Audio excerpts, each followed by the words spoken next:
Tihar jail में बंद एक भारतीय एक्टिविस्ट और हजारों किलोमीटर दूर न्यूयॉर्क सिटी के नए मेयर की एक चिट्ठी। आखिर ऐसा क्या है इस खत में कि भारत की सियासत से लेकर अंतर्राष्ट्रीय हलकों तक बहस छिड़ गई है। फरवरी 2020 के दिल्ली दंगों के केस में करीब 5 साल से जेल में बंद उमर खालिद को न्यूयॉर्क के मेयर जोहरान ममदानी ने एक इमोशनल लेटर लिखा है। इस पत्र में लिखा है उन्होंने, हम सब आपके बारे में सोच रहे हैं, आपके बारे में फिक्रमंद हैं। यह सिर्फ एक लाइन नहीं है, कई बड़े सवालों की शुरुआत भी है। आज की वीडियो में बात होगी ये चिट्ठी कब और क्यों लिखी गई, इसमें क्या लिखा है, उमर खालिद कौन है, जोहरान ममदानी कौन है और इस पूरे मामले के राजनीतिक कूटनीतिक मायने क्या हैं। साथ ही वीडियो के अंत में हम यह भी बात करेंगे कि क्या किसी दूसरे देश का मेयर भारत के एक विवादित केस पर इस तरह पब्लिक स्टैंड ले सकता है या इसे दखलंदाजी माने। आखिर वैश्विक तमाम घटनाओं में इस तरह के पत्र या इस तरह के कमेंट क्यों नहीं आते हैं। सबसे पहले समझते हैं कि उमर खालिद कौन है और उनका केस क्या है। उमर खालिद जेएनयू के पूर्व छात्र हैं और एक्टिविस्ट हैं, जिन पर आरोप है कि 2020 के दिल्ली दंगों की साजिश में उनकी भूमिका रही है। उन पर यूएपीए यानी अनलॉफुल एक्टिविटीज प्रिवेंशन एक्ट के तहत केस चल रहा है। वो 2020 से दिल्ली के तिहाड़ जेल में बंद हैं और 4-5 साल से ज़्यादा समय से उनकी जमानत याचिकाएं बार बार खारिज होती रही हैं, जबकि ट्रायल अभी पूरा नहीं हुआ है।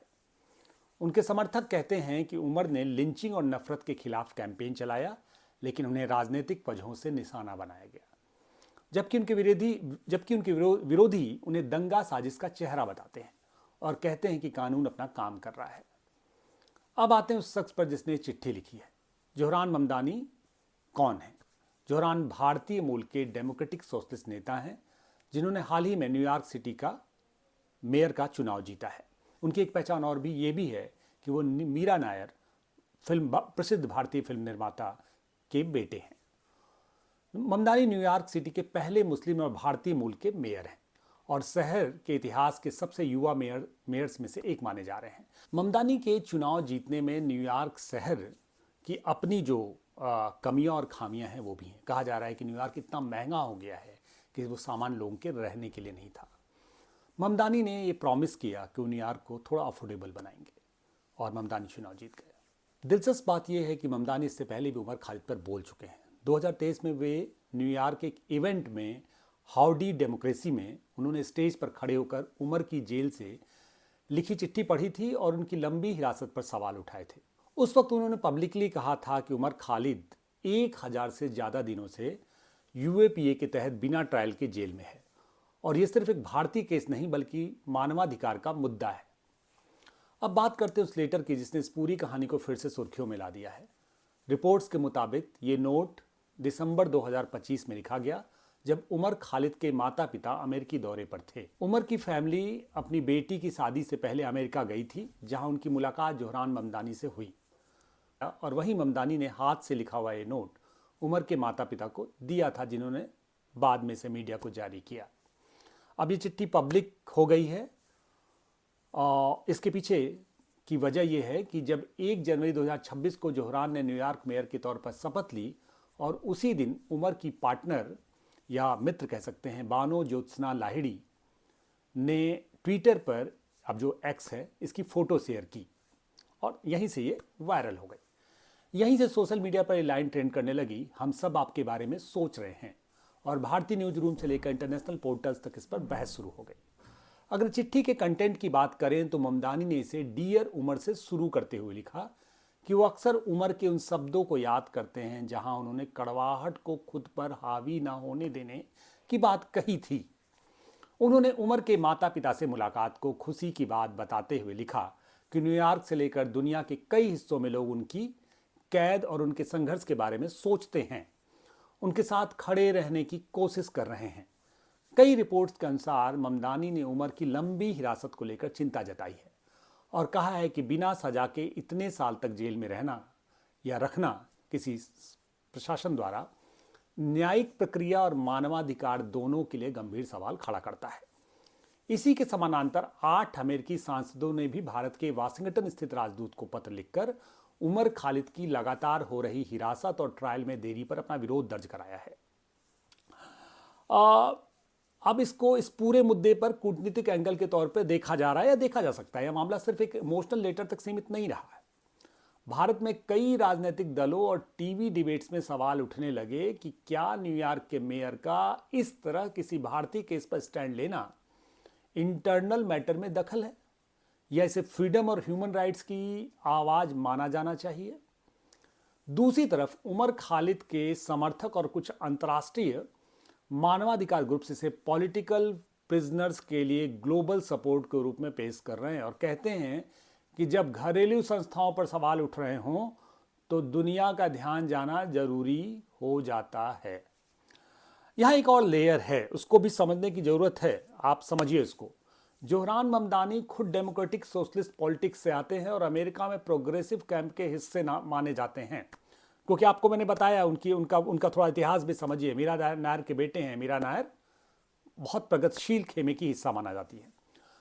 ममदानी अक्सर दुनिया भर में नागरिक अधिकारों और अल्पसंख्यक मुद्दों पर मुखर रहते हैं। उनके करीबी सर्कल ने यह भी माना जाता है कि भारत जैसे बड़े लोकतंत्र में अगर किसी एक्टिविस्ट को सालों तक ट्रायल के बिना जेल में रखा जाए तो उस पर चुप रहना उनकी पॉलिटिक्स के खिलाफ जाता है।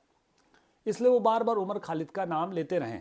अब सवाल ये है कि क्या किसी विदेशी सिटी के मेयर को भारत जैसे संप्रभु देश के लॉ एंड ऑर्डर से जुड़े मामले पर पब्लिक स्टैंड लेना चाहिए? एक पक्ष कहता है कि भारतीय न्यायपालिका पर अविश्वास दिखाने जैसा है। दूसरा पक्ष कहता है कि ह्यूमन राइट्स की कोई बॉर्डर लाइन नहीं होती और जहां भी अन्याय लगे वहां बोलना जरूरी है। सवाल ये भी है कि दूसरे जो बॉर्डर लाइन है उसको भी देख लें भाई। उमर खालिद दोषी है या निर्दोष ये फैसला अदालत करेगी, लेकिन जोहरान ममदानी की चिट्ठी ने एक बार फिर ये सवाल जिंदा कर दिया है कि लंबी प्री ट्रायल हिरासत, सख्त आतंकवाद विरोधी कानूनों का इस्तेमाल और एक्टिविज्म के बीच लाइन कहां खींचनी चाहिए। आपके हिसाब से न्यूयॉर्क के मेयर की चिट्ठी एक इंसानी हमदर्दी है या भारत के इंटरनल मैटर्स में एक राजनीतिक दखल? कमेंट सेक्शन में अपनी राय जरूर लिखिए। दूसरा सवाल यह भी है कि बंगाल से लेकर पूरी दुनिया में ह्यूमन राइट्स का वायलेशन कहां नहीं होता है?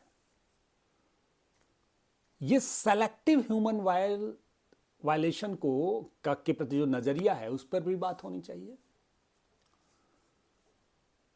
पश्चिम बंगाल में, केरल में, देश के दूसरे हिस्से में, और कौन किस खेमे का है, वो सेलेक्टिव चयन क्यों कर रहा है? बांग्लादेश जल रहा है, बांग्लादेश में दंगे हो रहे हैं, उन पर इस तरह के बयान क्यों नहीं आते हैं? आखिर इतना सेलेक्टिव क्यों है ममदानी का एक पत्र तो बांग्लादेश के लिए भी बनता था, बांग्लादेश में हो रही हत्याओं पे भी बनता था। दूसरी बात, लगातार दुनिया के तमाम हिस्सों से जिस तरह से एक गठजोड़ के सबूत सामने आते रहते हैं, इंडियन ग्रोथ स्टोरी के लिए चैलेंज पैदा करने वाले एक गठजोड़ की तरह एक भ्रम पैदा करते हैं। जनता के मन में थोड़े संदेह पैदा होते हैं और संदेह पैदा होना भी स्वाभाविक है।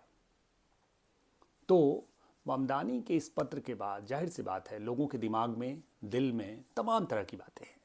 कुछ के मन में तो ऐसा लगता है कि वाकई देश में जो एक सामान्य तौर पे जो एक डेमोक्रेटिक राइट्स है उसको लेके खतरा पैदा हो गया है।